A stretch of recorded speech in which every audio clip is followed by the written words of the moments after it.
Congress party senior నాయకులు పంది వెంకటరామరెడ్డి గారు ఉన్నారు. నమస్తే వెంకటరామరెడ్డి గారు. కవిత గారు తెలంగాణ ఉద్యమకారులకి 250 గజాలు స్థలాలు ఇస్తామని చెప్పేసి మేనిఫెస్టో పెట్టడం అనేది జరిగింది. ఈరోజు కవిత గారి మాట చూస్తుంటే కేసీఆర్ గారు ఒక ఉద్యమ నాయకుడు, తెలంగాణ రాష్ట్రం సాధించడానికి గొప్పలు చెప్పుకుంటూ ఆ ఇచ్చిన ఆ పార్టీ ఈరోజు అధికారానికి వచ్చింది కాబట్టి వాళ్ళు ఖచ్చితంగా ఈరోజు గుర్తించి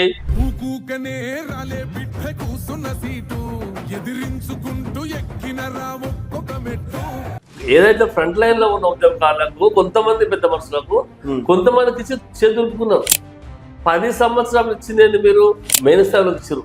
ఈ రోజు కూడా ప్రభుత్వం ఏర్పడడానికి గౌరవ ముఖ్యమంత్రి గారు కూడా మెయిన్ స్థాయి కొంతమందికి ఇచ్చారు. అక్కడ కాంగ్రెస్ మొన్న అసెంబ్లీ ఎప్పుడు కదా, అసెంబ్లీలో మస్తు చెప్పి 2 లక్షల ఉద్యోగాలు అన్నారు, అవి చెప్పుకుంటా పోతే మస్తున్నాయి.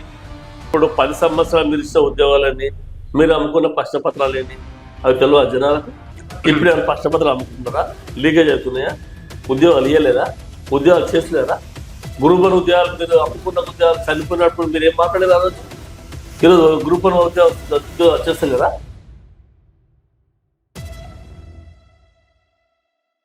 Welcome to Telangana. వెల్కమ్. నేను మీ రాజు. ప్రస్తుతం మనతో పాటు తెలంగాణ ఉద్యమకారుడు, అలాగే మాజీ జెడ్పీటీసీ, కాంగ్రెస్ పార్టీ సీనియర్ నాయకులు పంది వెంకటరామరెడ్డి గారు ఉన్నారు. నమస్తే వెంకటరామరెడ్డి గారు. సో వెంకటన్న, మనం చూసుకున్నట్టయితే కవిత గారు తెలంగాణ ఉద్యమకారులకి 250 గజాలు స్థలాలు ఇస్తామని చెప్పేసి మేనిఫెస్టో పెట్టడం అనేది జరిగింది. కవిత గారి మాట చూస్తుంటే గత 10 సంవత్సరాలు అధికారంలో ఉండి ఆమె ఎంపీలు చేసి, ఎమ్మెల్సీలు చేసి, గౌరవ మాజీ ముఖ్యమంత్రి వర్యులు కేసీఆర్ గారు ఒక ఉద్యమ నాయకుడు, తెలంగాణ రాష్ట్రం సాధించడానికి గొప్పలు చెప్పుకుంటూ తెలంగాణ రాష్ట్ర సాధన కోసం, తెలంగాణ రాష్ట్ర సాధనలో కీలక పాత్ర పోచిన మాజీ ముఖ్యమంత్రి వర్యులు కేసీఆర్ గారు ఏ ఒక్క రోజు కూడా ఉద్యమకాల గురించి గారు, మంత్రివర్గము, ఎమ్మెల్యే అందరూ కూడా సానుకూలంగా స్పందిస్తున్నారు. ముఖ్యంగా మాకు షాద్నగర్ మా ఎమ్మెల్యే శంకరన్న గారు కూడా ఎప్పుడూ ఉద్యమకాలకు సహకరిస్తున్నారు. ఈ రోజే అమూల్య స్తూపానికి ఆయన మళ్ళీ ప్రోగ్రామ్ స్టార్ట్ చేయడం జరిగింది. అమూల్య ఆయన సొంత ఖర్చుతోనే ఈ యొక్క సాధనాల్లో అమూల్య స్తూపంగా పెట్టుతున్నాడు. ఇలాంటి తరుణంలో ఈరోజు 10 సంవత్సరాలు ఇంట్లో కూర్చొని అన్ని అనుభవించి, రాజభోగాలని అనుభవించి, ఈరోజు వాళ్ళు ఆశ్ర తగాదాలు, వాళ్ళ ఇంట్లో ఉన్న పంచాలను తీసుకొచ్చి వాళ్ళ రాజకీయ ఎత్తుగడల కోసం మరీ ఇప్పుడోసారి ఇన్ని రోజులు చేసిన మోసం సరిపోదని మళ్ళీ ఇప్పుడు ఆమె తగునమ్మా అని మళ్ళీ ఆ రోజు ఉద్యమకాలని మోసం చేయడానికి బయలుదేరింది. కావున దయచేసి అమ్మ కవితమ్మ గారు, మీకు దండం పెట్టి చెప్తున్నాం. మీకు ఈ రోజున్న గౌరవ ముఖ్యమంత్రి రేవంత్ రెడ్డి గారు, సహచర మంత్రివర్గం అంతా కూడా ఈరోజు తెలంగాణలో ఉన్న ఉద్యమకారులకు అందరికి సహకరించడం రెడీ ఉన్నారు. ఏ విధంగా అయితే తెలంగాణ రాష్ట్రం కొట్లాడినప్పుడు ఆ రోజు కాంగ్రెస్ పార్టీ తెలంగాణ ఇచ్చిందో ఆ ఇచ్చిన ఆ పార్టీ ఈరోజు అధికారానికి వచ్చింది కాబట్టి వాళ్ళు ఖచ్చితంగా ఈరోజు గుర్తించి దాని మీద కమిటీ వేసి అందరికీ వాళ్ళ పత్రాలు, అదేవిధంగా వాళ్ళకి సంబంధించిన వాళ్ళ మేనిఫెస్టో పెరగడానికంటే కూడా మొన్ననే గౌరవ ఏలేటి మహేశ్వర్ రెడ్డి గారు ఇచ్చిన ప్రశ్నకి మంత్రివర్యులు పొన్నం ప్రభాకర్ గారు స్పందించి, మేము ఏదైతే ఉద్యమకారులకు మాట ఇచ్చినామో ఆ మాట ప్రకారంగా కమిటీ చేస్తున్నాం, అదేవిధంగా వాళ్ళకు మా మేనిఫెస్టో పెట్టడం వాళ్ళకి ఇస్తామని సభా సాక్షిగా అసెంబ్లీలో చెప్పిండు. అంతకన్నా ఇంకేం కావాలి?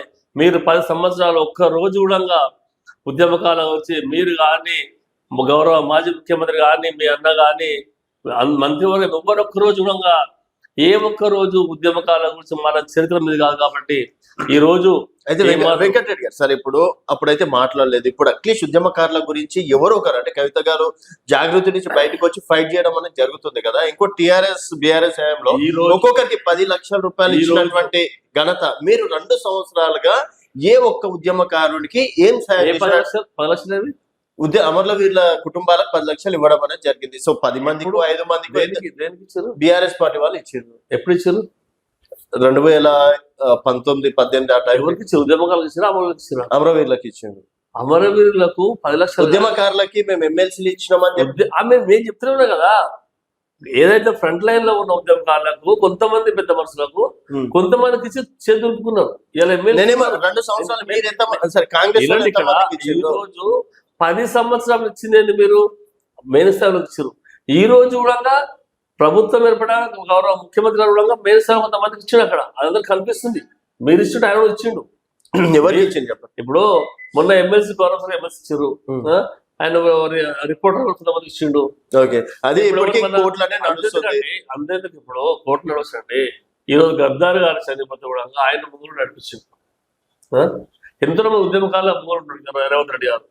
ఆయన ఈ రోజు పరిస్థితి అంటే బేసిక్ గా నడుస్తుంది. స్టాండర్డ్ గా ఉద్యమకాలకు అందరికీ కూడా గుర్తించాలి. ఫస్ట్ గ్రామీణ స్థాయిలో గుర్తించే పాపన వల్ల ఇప్పుడు గుర్తించాలి. కాంగ్రెస్ మొన్న అసెంబ్లీ ఎప్పుడు కదా, అసెంబ్లీలో మస్తు చెప్పి 2 లక్షల ఉద్యోగాలు అన్నారు, జాబ్ క్యాలెండర్లు అన్నారు, అవి చెప్పుకుంటా పోతే మస్తున్నాయి. ఇప్పుడు 10 సంవత్సరాలు మీరు ఇచ్చిన ఉద్యోగాలని, మీరు అమ్ముకున్న ప్రశ్నపత్రాలు ఏంటి అవి తెలియదు జనాలకు. ఇప్పుడు ఏమైనా ప్రశ్నపత్రాలు అమ్ముకుంటున్నారా? లీకేజ్ అవుతున్నాయా? ఉద్యోగాలు ఇవ్వలేదా? ఉద్యోగాలు చేసలేదా? గ్రూప్ 1 ఉద్యోగాలు మీరు అమ్ముకున్న ఉద్యోగాలు చనిపోయినప్పుడు మీరు ఏం మాట్లాడేది ఆ రోజు? ఈరోజు గ్రూప్ 1 ఉద్యోగాలు చేస్తలేరా? అది కేసు కోర్టులోనే నడుస్తుందండి. 100 ఉద్యోగాలు అమ్ముకున్నారా? రాజకీయ ఎత్తుగడ మాట్లాడవచ్చు కాదు. ఆల్రెడీ అనుభవిస్తారు. ఆల్రెడీ పబ్లిక్ మీటింగ్ పెట్టి ముఖ్యమంత్రి వాళ్ళకి పత్రాలు ఇచ్చింది కదా, ఇంట్లో తీసుకొని ఇవ్వలేదు కదా. అంటే కాంగ్రెస్ పార్టీని జనాలు నమ్ముతున్నారా? జనాలు 2 సంవత్సరాలు కాంగ్రెస్ పార్టీని విశ్వసిస్తున్నారా? 10 సంవత్సరాలు చేసిన కాలకర్మానికి ఈ రోజు మెల్లమెల్ల మంది పోతుంది. కాబట్టి కాంగ్రెస్ పార్టీ జనాలు ఆదరిస్తారు కాబట్టి ఈ రోజు పబ్లిక్ లో ఉంటున్నాం. ఎలా హైదరాబాద్ ఒక్క సీట్ లేదా 2 సీట్లు వస్తే మాకు హైదరాబాద్ లో అట్లా అంటే రాలేదు. ఆదరించకపోతే ఎట్లా వస్తాయి? మొన్న సర్పంచ్ ఎలక్షన్స్ నియోజకవర్గ సర్పంచ్ ఎలక్షన్ 10 సంవత్సరాలు మీ క్యాడర్ కదా, పెద్ద ఎత్తున ఉన్న క్యాడర్ అది పెద్ద గొప్ప గెలవలేదు. మీరు 2010 ఎన్ని గెలిచినండి? ఎన్నికలు షాద్నాలు 3 ఎంపీలు, నేను ఒక ఎంపీ, మా భార్య ఎంపీ అన్నారు. అట్లంటే ఏమంటారు కదా, గురిగింజ సమితి మాట కలదు అట్లా. ఆ రోజు షాద్నగర్ పర్నాడు మండలంలో 3 ఎంపీస్ 2014 మీ అధికారం ఉన్నాడు. అంతకన్నా ఘోరం ఉందా? లేదు కదా. మరి ఎట్లా పడతాం? మళ్ళీ ఎప్పుడు ఇచ్చేది 10 ఏళ్ళు అధికారం చేసి 10 రకాలు అనుభవించడం. భయపడుతున్నారా? లేకపోతే భయపడే సమస్య ఎక్కడ లేదండి. భయపడే సమస్య ఎక్కడ లేదు. భయపడింది గమనిస్తారు. మున్సిపల్ పెడతాం కదా, భయపడే మున్సిపల్ కడతారు. మున్సిపల్ కావాలండి ఆల్రెడీ ఓట్లు ఇస్తారని సర్వే అవుతుంది కదా. మున్సిపల్ చేస్తారు అన్ని ఒకసారి ఏమన్నా జాతర కాదు కదా.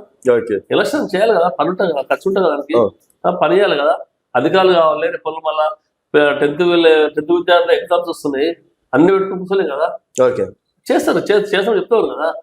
సరే, ఇప్పుడు ఈ సబ్జెక్ట్ పక్కన పెడితే ఉద్యమకారుల గురించి కాంగ్రెస్ చేసింది ఏంటి అన్న ఉద్యమకారుల గురించి స్టేట్ క్వశ్చన్ ఏంటంటే, ఇప్పుడు మీకు ఈ రోజు ఏంటంటే, ఇప్పుడు గ్రామీణ స్థాయిలో ఉద్యమకులు అందరూ కూడా న్యాయం ఉద్దేశంతోనే ప్రభుత్వం ఉంది. ఖచ్చితంగా ప్రతి ఒక్కరికి కూడా ఈ రోజు వాళ్ళ గుర్తింపు పత్రాలు ఇచ్చి వాళ్ళకి అందరూ కూడా ప్లాట్ఫామ్ పంపిస్తే గవర్నమెంట్ సిద్ధమవుతుంది. దాని గురించి ఈ రోజు మొన్న అసెంబ్లీలో మీరు అంటున్నారు, మస్తు మాట్లాడుతున్నారు, అసెంబ్లీలో అంటున్నారు. అసెంబ్లీలో పొన్న ప్రభాకర్ మినిస్టర్ గారు మాట్లాడిన తర్వాత స్వయాన పోలీస్ ఇంటెలిజెన్స్ వాళ్ళు ఫోన్ చేసి మమ్మల్ని రిపోర్ట్ ఏమని అడిగారు. నడుస్తుంది ఆల్రెడీ రిపోర్ట్ తయారు. అన్ని గ్రామాలకు వెళ్ళి లీజ్ తెప్పిస్తున్నా. మీకు కావాలంటే మధ్య షాపులో తీమంటే తీస్తాం. మీకు ఆల్రెడీ ప్రతి ఊళ్ళకి వెళ్ళి లీజ్ తెప్పించుకుని పెట్టుకుంటున్నాం. అంటే గ్రౌండ్ స్థాయిలో పర్ఫెక్ట్ చేసుకుంటాం ఇబ్బంది లేకుండా. ఇప్పుడు ఇది 5 సంవత్సరాల వరకు ఇట్లే నానుస్తారా లేకపోతే? 5 సంవత్సరాలు అంటే ఇప్పుడు మీకు ప్రతి ఊళ్ళకి వెళ్ళి లీజ్ తీసుకొని వస్తుంటుండగా లీజ్ తీసుకుంటున్నాం అన్ని ఊళ్ళకి వెళ్ళి, గ్రామాలకు వెళ్ళి. ఎందుకంటే ఇప్పుడు మాకేమొస్తుంటుంది అడితే ఇష్టంగా గ్రామంగా వెళ్ళాలి, గ్రామం ఇది అట్లా ఒక గ్రామకి వెళ్ళి అంటే ప్రతి ఒక్కరు తీసుకుంటాం. ఇట్లా అందరు తీసుకొని అంటే దాన్ని మనం ఒకసారి సర్చ్ చేసుకోవాలి మళ్ళీ. ఎందుకంటే 2009 వరకు అదో మస్తు వచ్చింది కాబట్టి స్టార్టింగ్ ఉన్న వాళ్ళని బేసిక్గా తీసుకుంటాం. మేము ఆల్రెడీ తయారు చేస్తున్నాం, ప్రతి ఒక్కరు తయారు చేస్తాం. ఆల్రెడీ ఇంటెలిజెన్స్ వాళ్ళు అడిగితే తయారు చేస్తాం. ఇది గాలి మాట అసెంబ్లీ మాట్లాడమంటే గాలి మాట్లాడే దాని వల్లే కాదు.